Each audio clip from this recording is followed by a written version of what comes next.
Trump won because he promised lower cost. You know what?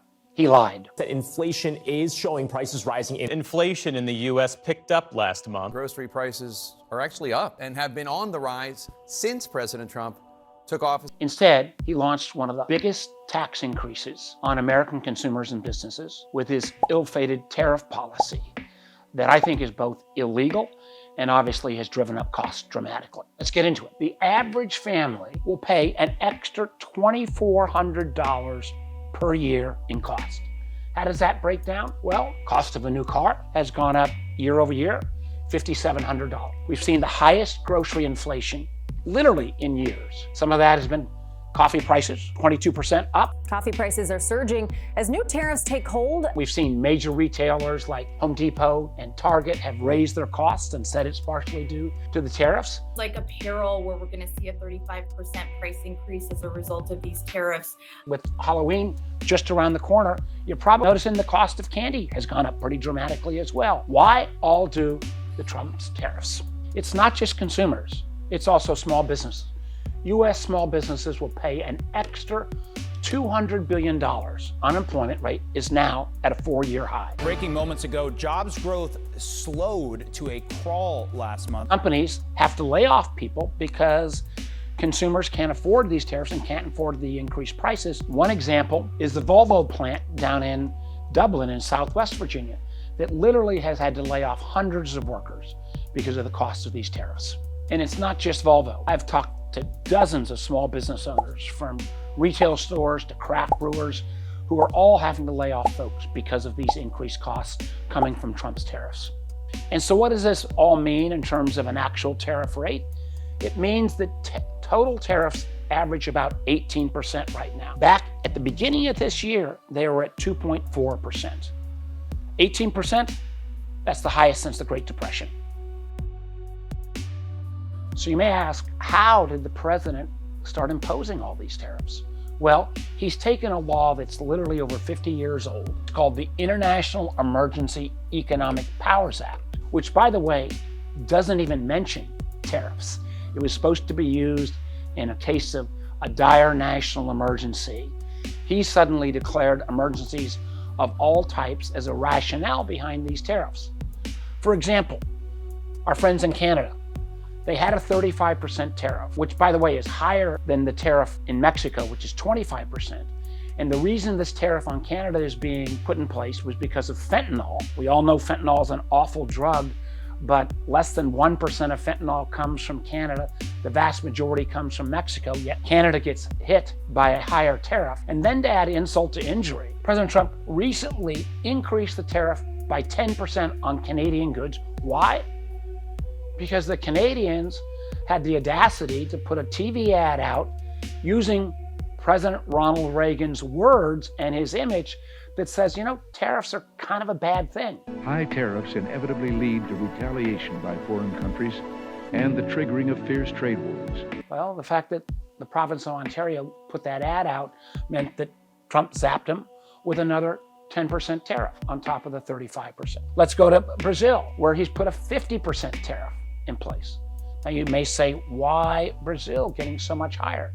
Well, at the end of the day, this has nothing to do with Brazil's products. It has to do with the fact that President Trump is pissed off at the Brazilian government because they have gone after former President Bolsonaro, who's a great Trump buddy. But the truth is, when President Trump slaps that 50% tariff on Brazil, who really pays? Well, at the end of the day, it's you as American consumers that buy those Brazilian products. You're getting stuck with this higher price simply because of a political disagreement between Trump and the current Brazilian government. That doesn't make any sense. Pure politics here in zapping Brazil. China, well, China has been all over the lot. It's gone up to 135%. You know, the president is meeting with China. It may come down, it may come up, go up, but this lack of predictability, this total chaos, is throwing the whole market into huge disruption. Now, let me take another. India, a key ally of ours. Building stronger relationships with India is important for economics, it's important for national security. They got zapped. Frankly, they had 25%, it went up to 50%. It seemed mostly because Donald Trump got pissed off at Indian Prime Minister Modi for not letting Trump claim credit that he ended the recent spat between Pakistan and India. Well, you disagree with Donald Trump, you get hit by an additional 25% tariff because he's just pissed at you. And when we go beyond these individual country tariffs, we've got another set of tariffs, 50% on hundreds of steel and aluminum products. Think about all of the things you buy that have got steel or aluminum, part of them, costs going up entirely because of those tariffs. So what are we going to do about it? It's time for us to repeal these painful taxes, and that's what they are. First, we've got fighting in court. A series of cases have been filed saying that IEEPA is not the right tool or legal tool to be used to bring these tariffs. Matter of fact, it's going to the Supreme Court, and there's a lot of speculation that they may all be thrown out. Second, we are working on doing individual repeals. Matter of fact, Tim Kaine and I have done one earlier on the repealing the Canadian tariff.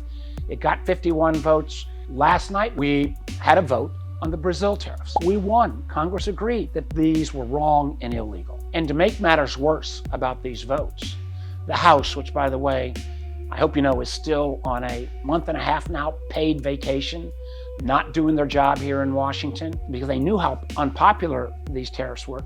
They put a bunch of procedural tools in place to make sure that even if these pass in the Senate, the House won't have to take them up until January of next year. That's crazy. That's basically rebuffing the will of the people and the will of their members. But again, there is no independent House leadership anymore. They are simply lackeys of Donald Trump in terms of the Speaker and his Republican leaders. Finally, what we've got to do, beyond fighting in courts, beyond having these votes in the Senate, and I've introduced the Trade Review Act, which would say, let's make sure that Donald Trump, and for that matter, future presidents, don't go out and willy-nilly add new taxes through the form of tariffs on countries purely because of political anger or frustration. That doesn't make sense. That is not a rational economic policy coming from the greatest country and the leading economic country in the world, the United States. Remember, Donald Trump got elected in the first place because he said he would lower costs. He lied. And I'm going to keep fighting to make sure that these Trump sales tax that you have to pay through the form of tariffs is repealed. We're going to take it in the courts. We're going to do it on the floor of the Senate. We're going to put legislation through. This is an illegal tax on all of you.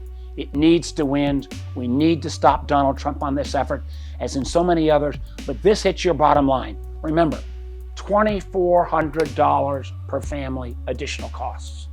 That could be spent on a lot better things than Donald Trump's personal political views and whims, which are not in the best interest of the United States.